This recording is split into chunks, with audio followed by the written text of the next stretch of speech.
Yeah. Well, let's do this then.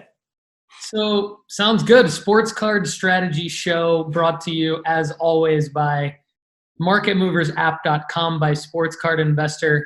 Murph and I want you to go there, and we want you to sign up, and we want you to use the promo code no offseason, all lowercase, because it's going to save you 20%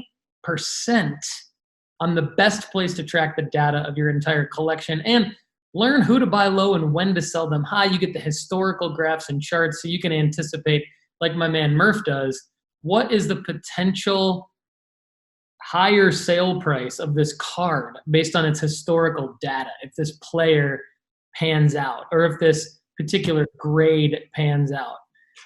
So yeah, we want you to do that. And Murph, I want to kick off today's show by just a big blanket statement. I just want to say, I'm excited for this. I am all about blankets. I'm good. I'm glad you like blankets. And this statement qualifies as a big blanket. It is. Okay. It's a pleasure for me to be in a position where I can spend a considerable amount of time organizing, both physically and digitally, a large collection of sports cards and get so much excitement out of just the thought of selling them, maybe buying more, maybe getting them to a collector who really wants them, or maybe just trying to get as much money, squeeze as much money out of a card as I possibly can. You know, it's all those different factors. Just get me excited. They get me pumped up. They get the juices flowing. Like today, I'm sitting here, and we can talk more about this, but I'm going through like all these pictures that I took when I was in Tennessee of my childhood collection. And, I'm going through a bunch of cards that are maybe worth a few cents each. But I got like a ton of like Emmitt Smith, Magic Johnson, Anthony Hardaway. There's some Chris Webber. There's some David Robinson, Karl Malone, all these guys. And, I'm getting chills. I'm getting chills here just talking about these players. That's good because I want to target guys that really collect these guys' cards, and I want to send them links to nooffseason.com, and I want to say, here's the entire collection that I have of John Stockton cards. Like I want to get them to you. Do you want to make a trade? Do you want to make an offer for them? I'm just excited about that right now. What do you think of that, and what's getting you excited about the sports card hobby these days? Well, I'll take your first question first, was what I think about that. I think that, you've got, just send them the link to your website and talk about, the good old days of 80s and 90s NBA basketball, the glory days for us, to where we knew every player, every stat, watched probably 6 games a week, things like that. I think that the players at that time they're already done. The value's already there, and they'll just kind of cyclically go up in terms of the market. You did mention a player there, which I think is kind of interesting, and it may follow the Steve Kerr mojo of his cards being like $50 if they're graded at a 10, which is just insanity. That Steve Kerr's like Cavs card is worth that. Is Anthony Hardaway. He's turned into at least a great recruiter. We don't know if he's a great coach yet, but he's at least a great recruiter, potentially turning some heads there at Memphis. Does he stay at his alma mater, turn that into a superpower, such as Kentucky? Or does he go to a big-time school here as some aging coaches are starting to quit their job, and all of a sudden, does he become an iconic coach, turning his, what is likely a $12 card into maybe something in the hundreds? So I think those are all things that you've got to think about. But the vintage card market is something that I enjoy. It's really the only thing I know, really, at this point. So it is just kind of fun. And then in terms of the card collection today, I'm just trying to find my way. I really want to talk a little bit today about your collection and what you're doing and what you're seeing. I go to your Instagram almost every day, and I see that you've got a $5 auction starting, or a $25 auction starting, or today I saw a 99-cent auction starting. And I would just be really interested for somebody like me who is just going to be doing his first grading ever over the course of the next couple of months. What's the skin in the game for me? And what are you doing with some of these auctions and some of these ungradable cards that you're just throwing out there to see what happens? I think that's really interesting for a 40-something-year-old guy who doesn't have as much time as maybe what you do to organize and to digitally display and stuff, because you're all in. As one of your Instagram says, I'm all in. And I think you're all in on that player and you're all in on the hobby. So it's just, for me, it's just finding the time to get these things in the mail and then just wait for my tuxedo box to come in and then reveal the grading here on this show. So I'm excited about it. It's fun. I went to a card shop last week. Never thought that I'd do that again, but I went and it was a really good time. I enjoyed it. Yeah. So are you going to go ahead and have you sent anything into SGC to get graded yet? Where are you at with that? I have an F grade on that. I have all the materials. I just haven't had the time to do it. So, and that's the thing about the 40-something or the 30-something or even the 50-something who's trying to find the time. And we want to keep it easy. We want to do a few things, but we also want to have fun and make some money along the way. And you're in a good spot. These are cards from your childhood. You've invested a few dollars in some penny savers and or some penny sleeves and some card savers. And some semi-rigid card sleeves. I mean, all these things I never even thought I would say, but I'm asking people at the shop, do you got any semi-rigid, oh yeah, we got them right over there. I'm like, perfect. I know the lingo. And that's exciting. That's exciting for me. I also just asked some things that interest me. What are your boxes of mid-80s Fleer worth and stuff like that? That was kind of fun to find out what those prices were. And they're not cheap. What did you? What were kind of some of the surprises from the card shop experience? First of all, it was crazy packed in there. They had just got done with an auction, which I think is really interesting. So I may go one day and just see what the heck, take a few dollars and just see what happens. So there was just an auction that was leaving. It was like I said, it was pretty packed in there. I was surprised. Here's the one thing that surprised me. Oh, go ahead, Paul. Sorry to interrupt you, but they were doing a live auction for a card? They were doing live. They do it every Saturday, apparently. They just do a live auction, and there's, 15, 20 people in there. And they were doing just various different things that they had, and they announced apparently on their website, this is what we're going to auction off this week. And whoever wants to bid on them, bid on them. So that was just ending. It was probably 10 minutes left. So there was a lot of just, residual people still in there just talking to the owners and stuff. So I think if I go back again, I'd probably go kind of midweek, if I can find a little bit of time out of work and just go for 30 minutes, because it's not that far away. I can just go and talk to them without having, 20 people there. So, because it was loud. It's not a big building. It's not a big space. But people were excited about cards. And what I was saying is, you want to know the thing that really surprised me?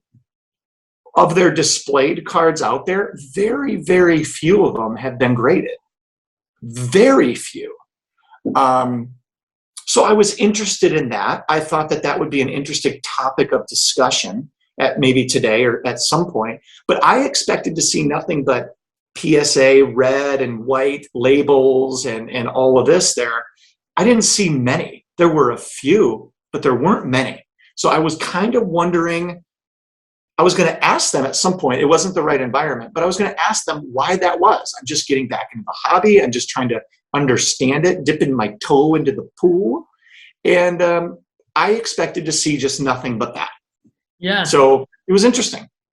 Yeah, that is interesting. Now you're in Phoenix. So were there a lot of local Arizona players being displayed, or was it pretty much all the popular players? It was all, yeah. I mean, it was all popular. I would say the vast majority of what was displayed was more modern stuff, probably anything 2016 to present day.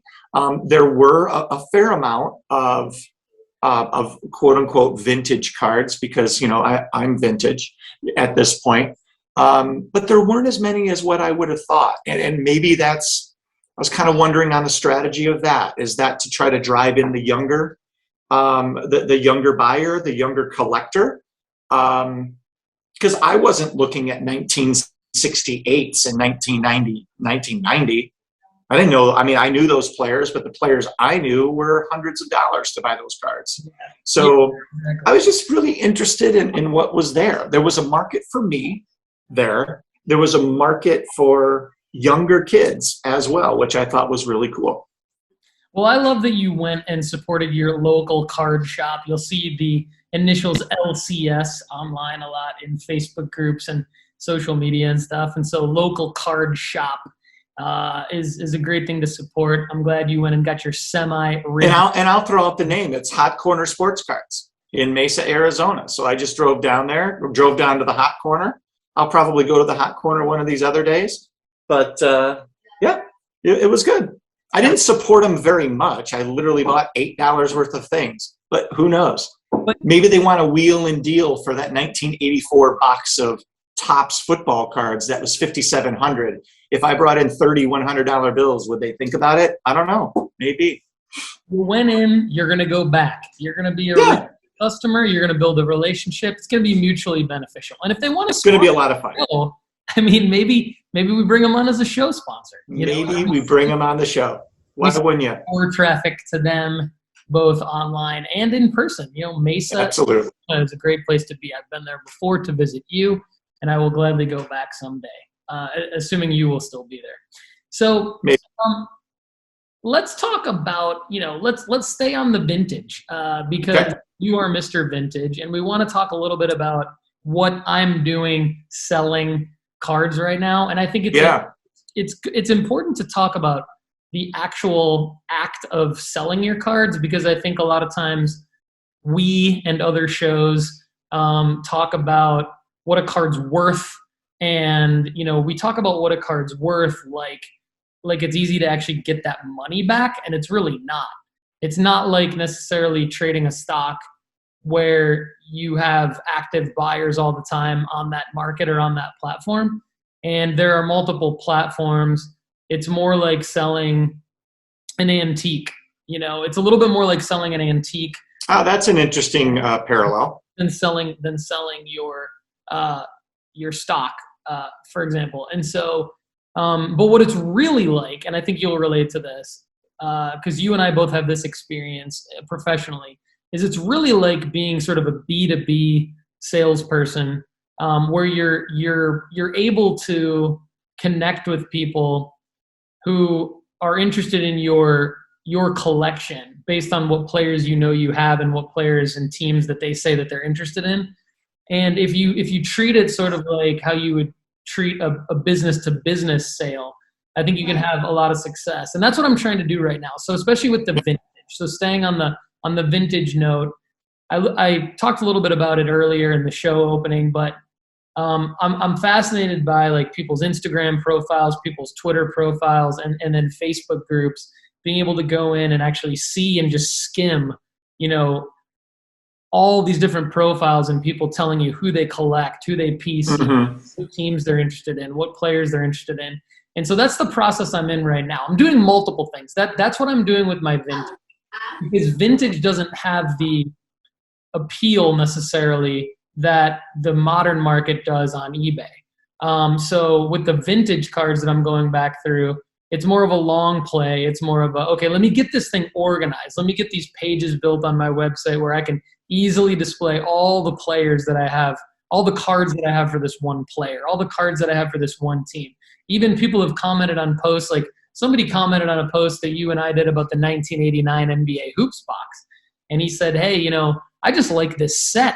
I'll buy any of the Hall of Famers that you have from this set. And so I'm like, well, shit, I've got, Dominique Wilkins and John Stockton and all these other guys. They're not guys that I want to keep. I don't want to keep my Akeem Olajuwons of the world. I want somebody else who really likes that set, who really likes that player, to do that. So my point is that it's a grind. It's a long haul. It's more fun, I think, to organize and sell your vintage cards than it is necessarily a return on your investment for your time. It might be a good return on investment for your dollar if you already own the cards, So from Yeah. a vintage standpoint, I did just kind of want to hit that, graded or ungraded. I think that there are some graded cards. I want to segue into graded cards now, because the other thing that I'm doing and what I'm constantly learning about eBay. I just started selling on eBay about 3 months ago. So I'm really, really new to selling on eBay. I'm really, really new to selling sports cards in general. I was going to say, you're not an old hat at this. Everything is pretty much new. No, I've sold a lot of websites and digital marketing in my day, but I have not had a lot of experience in selling sports cards. And what I'm learning about eBay is that what will sell on eBay are a few different things. Anything graded will definitely sell. But if it's not a 10, it's definitely not going to sell for what you thought it was going to sell for, at least right now in the market. You and I talked a little bit about that last week. We think that could change in the future, but for now, it's not even a 9 or a 9.5 is not selling for anything as close to a 10. 85% less than the 10. So Exactly. So it's about sort of managing your expectations. And one of the things I'm doing right now is I'm actually trying to move all of my non-10s right now. Anything that's not a 10, I'm trying to move it out the door. It's just a phase of mine that I want to try to clear out all of the least valuable cards first.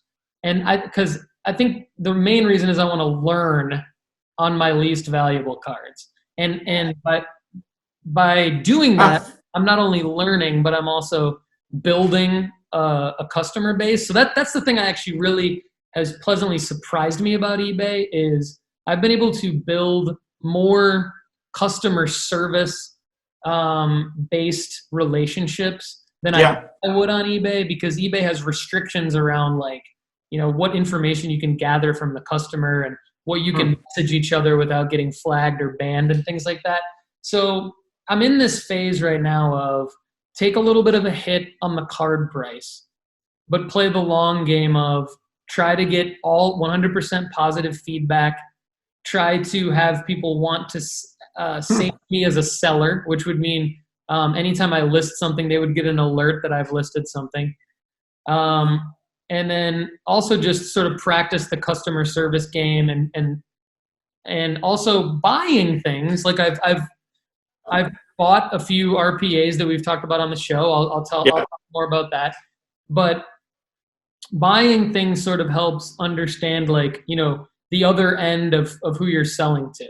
So buying a few things every once in a while has helped me, I think, become a more strategic seller in a short period of time. And the thing that I'll close on right now on the eBay portion is you have to build up your eBay seller profile from scratch, because it's not if you list it, they will come. Unfortunately, I think a lot of people, and that's going back to what I said a minute ago about, let's talk about what it's like to actually sell these things, because a lot of times we see on Sports Card Investor and on Market Movers app and other places, Card Ladder, there's all these other places where you'll look and just even eBay sold listings, you can get really excited. I've got this card. It just sold 5 times for $300. This is $300. I only paid $50 for it. Well, it's like, hold on a minute. There's a bunch of different factors here, not the least of which is you still have to sell that card. And where are you going to list it? How are you going to sell it? Are you going to list it on your eBay account? How many people are looking at your eBay account? So you mentioned my Instagram post earlier, and I appreciate that. A few things have helped me. Number one, getting on Instagram and creating content around the cards that are listed, building a vanity URL. I have nooffseason.com/eBay. And so just on all my Instagram stories and Instagram posts saying, go to nooffseason.com/eBay, that URL redirects you to my eBay seller page where you can then go bid on the item. One thing I'm trying to do related to Instagram is get to 10,000 followers as quickly as I possibly can, because at the 10,000 follower mark, you can do a swipe up to a URL. At that point, I can put in my story, just tap here or just swipe here, and it'll take the person to the listing. So I'm really trying to get there. A couple other things, tweet about your, build a sports card Twitter. If you're trying to sell your sports cards, you got to build a sports card Twitter. You got to build even your own separate sports card Facebook account if you want to, and just connect with a bunch of people that maybe you don't know, but they're into the hobby. You got to do this because if I list something, and it could be the most attractive card I have, I'm not going to get squat on that listing unless I tweet about it probably 50 times. And the last thing is Reddit, going to a subreddit that allows you, I hate subreddits that have all these freaking rules. I hate rules. Nobody likes rules, Who likes rules? Yeah, like nobody wants to get a message. That's my contribution to the last 5-7 minutes. Who likes rules? Who likes rules? So find a subreddit. There's one called Sports Cards for Sale, and there's one called Sports Card Listings. I've posted all of my eBay listings as a URL post to those, and they do help. And so, you got to post, market, sell. You got to have good customer service. This is not unlike our jobs, Murph. This is not unlike. I actually, it's eye-opening. And we've done what, 5 of these, and it's been fun for me to learn more about this. The thing I learned about today is, I can have the asset, I can find it, because that's most of my stuff right now. Is I'm not going and buying anything. I'm just finding what I actually have. You got to get it graded if you want, but and then you get it back and you open it up, but that's really just the beginning. Like, I think normally you say, okay, well, I don't have an eBay account. I don't really do a lot of social media just simply because I don't care about it. But the interesting thing is like I could go and I could post a really great card, even a 10, right? And nobody could even know it's there. I've got to do all these different things to be able to build up a base, and then be ready to sell something. It's not just because I get a graded 9, 9.5, 10, and I have it at a really good price that anybody's going to buy it. I think that's, really interesting. I mean, you always knew that nobody was going to buy it, but is anyone going to see it? Could be the question. Yeah, that's the big point. Is anyone going to see it? Now, people will definitely want to buy it because it is. If you got the card, then you got the card, and it is worth the money. Don't get me wrong. But what we're talking about here in this conversation is how do you get the maximum value out of it? How do you look at that $300 sold price and go, I'm going to go get that? Well, if you can list it on eBay, and you might sell it for $55 or $75 in spite of the most recent $275 sold comp, $300 sold comp. And you might be okay with that, and there's nothing wrong with that. But if you want that maximum sold comp, which we all do, of course, that's where you definitely have to play a little bit of this game. So now there are consignment services. There are other ways to not have a whole lot of time invested into building up your own personal brand from a sports card perspective. I'm not sitting here telling every 40-something-year-old guy that you've got to invest all this time in building a personal brand for sports cards.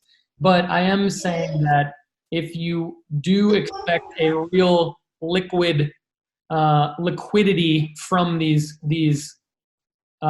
graded cards or ungraded cards someday, then this is something to think about, right? It's something to think about, like, how am I actually going to move these? And the people who do it best have built up their own network of people who want to buy from them. Now, the one thing we haven't talked about yet is card shows, right? You could certainly get all your cards graded, completely ignore everything I just said, and go to a card show, and you could move them. And if you move, and the other thing is timing, right? So, you go to a card show now, you might be moving a lot of NBA guys for the max price. You might be moving a lot of NFL guys for the max price. Yeah. Maybe even guys left in the MLB playoffs for the max price. But you're probably not going to be moving a lot of basketball guys in the summer or baseball guys in right now, right? Like, there's a cyclical nature to this. So There's the timing. There's the seasonality, which is great because it's easy to predict. If you can find card shows around you, and get the hot guys from the right sports at the right time, you could be golden, and you don't even need social media. So there's a lot of people out there doing that. Paul, let me ask you this. I'd like to go back to your eBay here real fast. So you do a really great job of displaying your cards on your Instagram, displaying the cards on eBay. I'll give you a little shout out, nooffseason.com through Instagram there. I check you out almost every day, see what's going on in the card collecting world of Paul Hickey and nooffseason.com. How many people just buy it straight up? How many people involved in an auction? I mean, I'd be interested. I saw a couple of Kenny Gainwells out there recently. I've seen multiple Trevor Lawrences that you've had out there. So I'd just be interested, who's involved? What kind of bidding do you have? Do you have people that just buy it? Do you have people that throw out bids? What does that look like? And you said, hey, I haven't seen a lot of your 10s because I think, to your point, you're working through your 9s, you're working through your 9.5s to test the waters on something where if you lose 20% or 30% on it, it's $8 instead of $100. So, what are you seeing in your eBay auctions, in your purchases, and your selling right now? Are people negotiating with you? How low are they trying to get you to go? Talk about that for a second. I would just be interested. Yeah. Well, this is one of the reasons why I'm in this for the long haul, not so much just for the passion for the cards themselves, but I really do like transactional conversations. And yeah. So, you know me, I love to trade. When I traded more than anyone for our fantasy football league.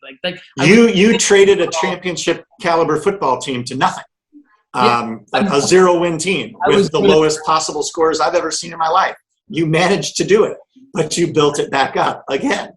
I was very good at drafting players that were going to be good one day, and then as soon as they were about to be good, trading them away. Trading him away for a 29-year-old running back on his last legs. Okay, go ahead.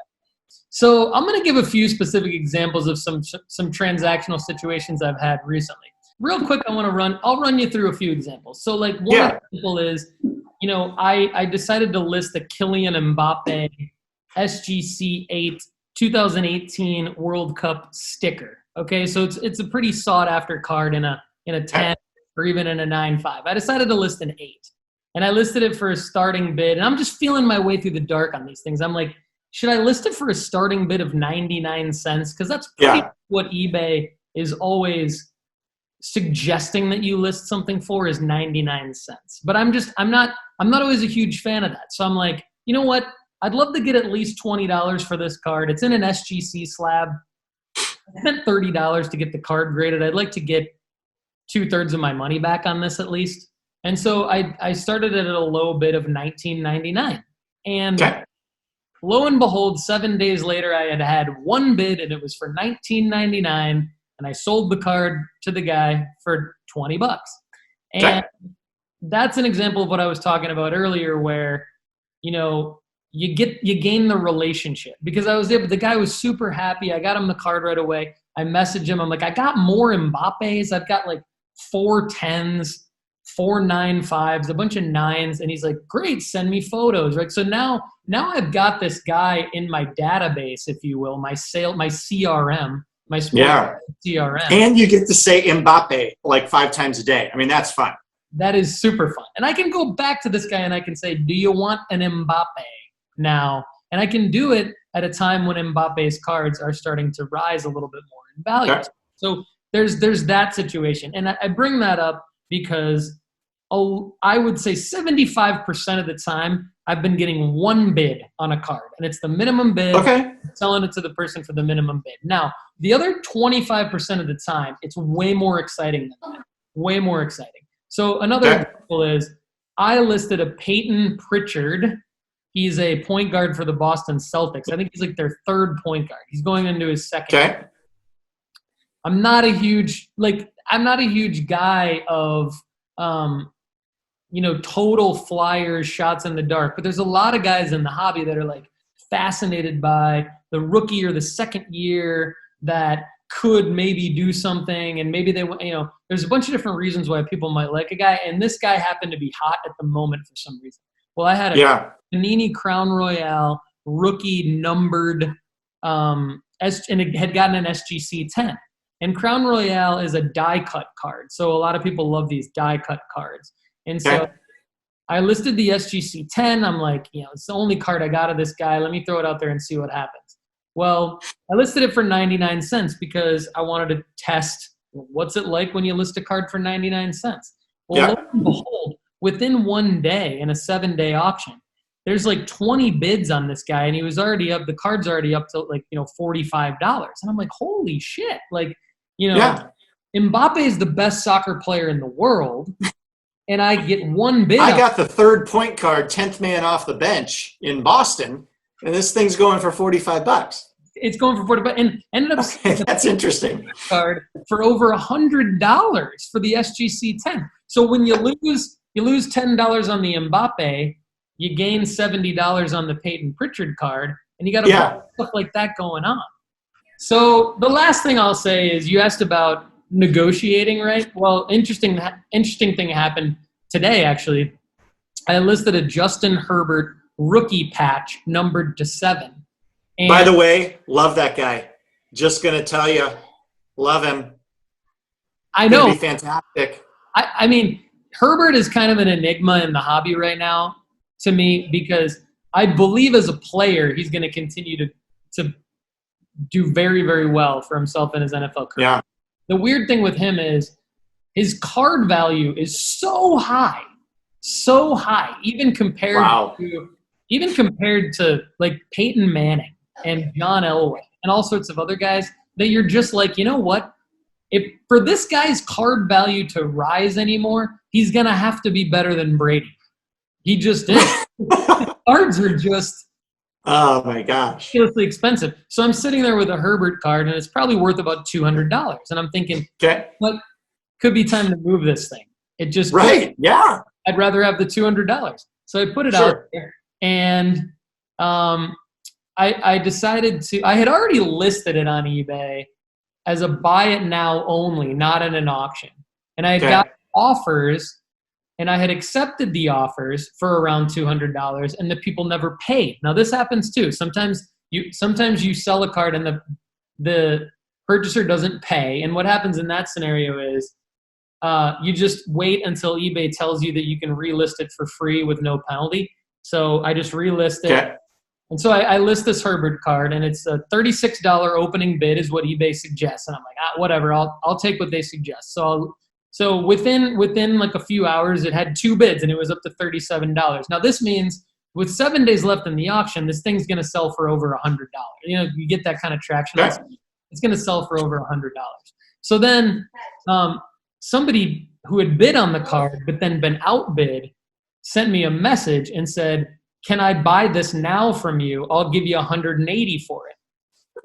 So I'm like, "Yeah, I'll do that." So I had to basically end the auction early, relist it, send him the link to the new listing, all the while kind of hoping this guy's not screwing me over. Well, it worked out. Right. He paid right away. I got my $180. Now, the thing I like about that is, going back to what I said a minute ago, it's work, right? You're checking this thing. You're checking your eBay.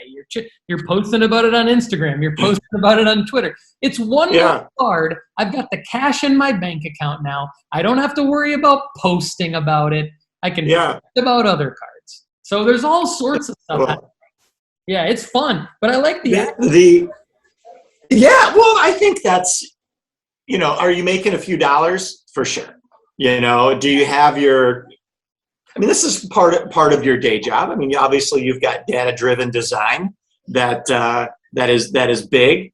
And then this is something that you're significantly a part of as well. I like talking about the players and what could end up being a really great career for Justin Herbert. But it's shocking that you're telling me that this guy is going for $200, $300 already. And there's not, other than having a really good start to the season, and he has looked great. This is a sophomore leap potential along with Joe Burrow in Cincinnati.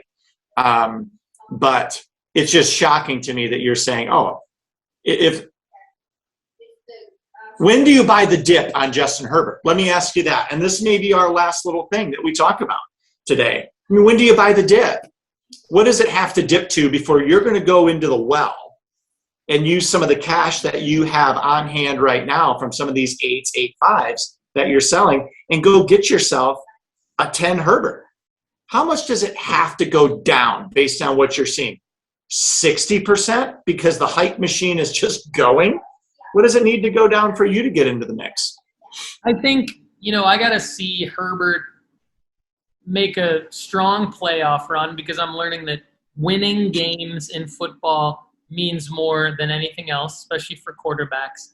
And just like it's weird shit in the hobby, but like a walk-off home run for a no-name player means way more than a solid string of games for a superstar for their to go up. So for Herbert, for me to buy in, I wouldn't expect a huge dip, but it would have to be probably, let's say the Chargers win a playoff game this year and then they get forgotten about for the next 2 or 3 months. There will be a little bit of a dip on Herbert. That would be a good time to get in because it's like, okay, well now he's had 2 amazing seasons. He's led his team to the playoffs. He's won a game. Now you're looking at like someone like you who knows the sports side of things very well could come to the conclusion that maybe this guy could be a Mahomes, a Manning, a Brady, an Elway type talent and have that type of a career. Just a playoff quarterback year after year after year after year and be that franchise guy. I mean that's the thing that you're looking for.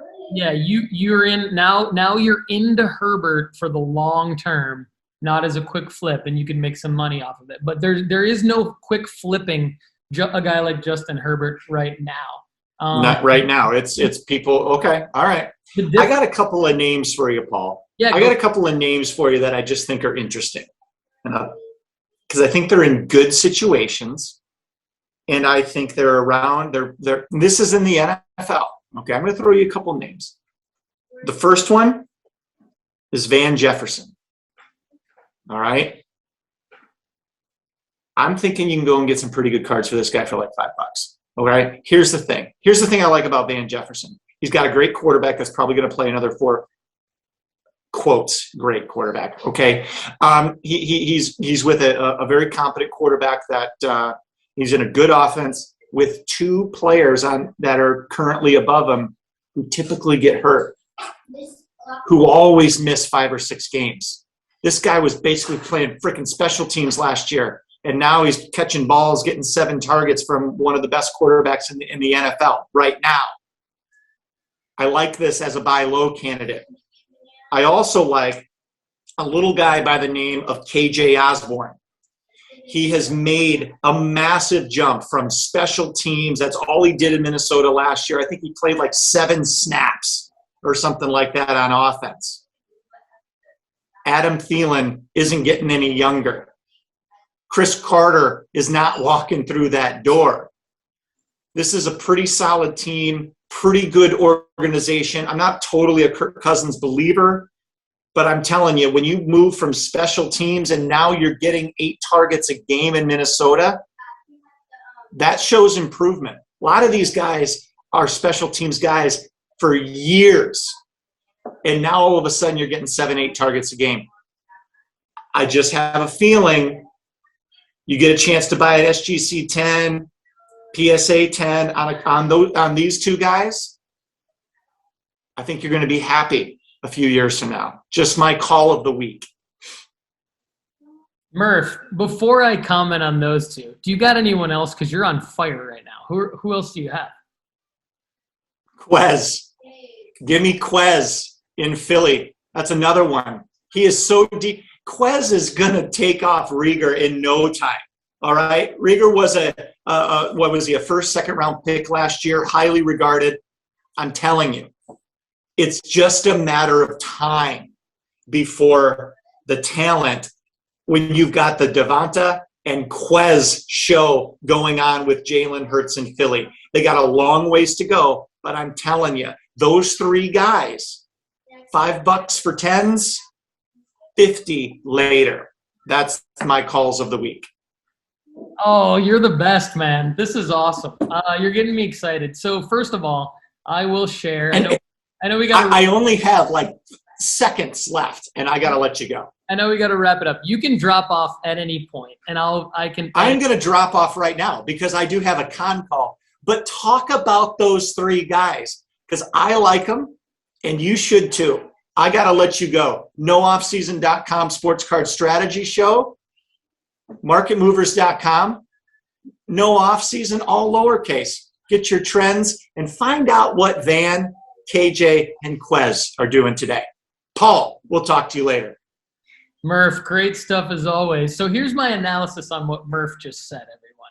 Basically, I am so pumped because I just got a Van Jefferson 2020 Panini Black RPA numbered 6 out of 99 for only $31 all in on eBay.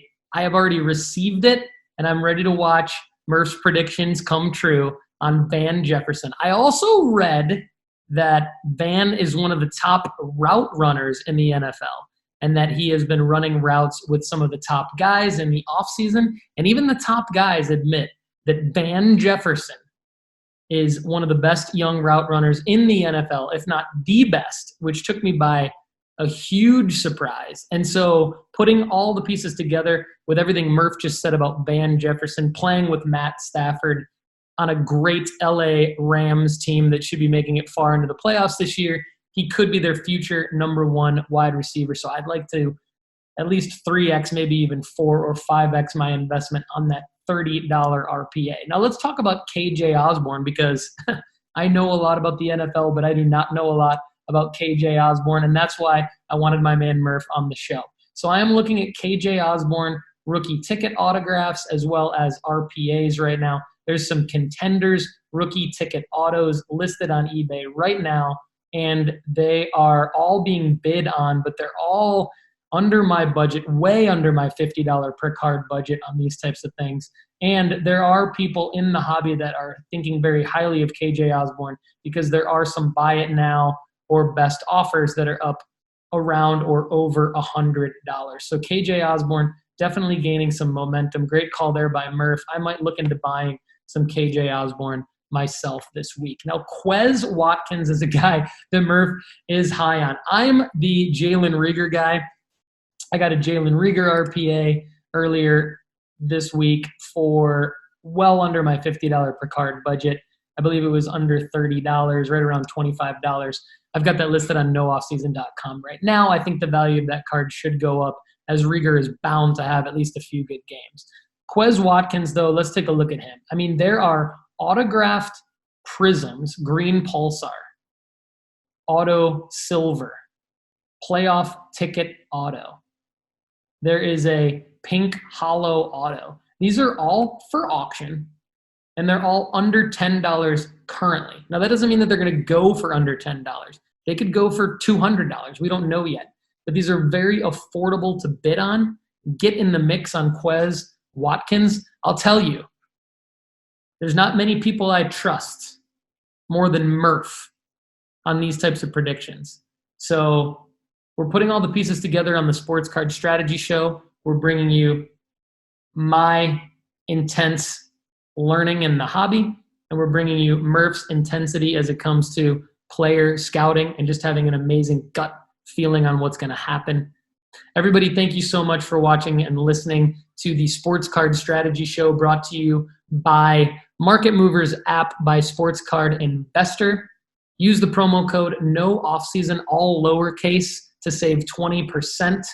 I'm Paul Hickey with NoOffSeason.com. Thanks again for watching and listening. Everybody, have a great day.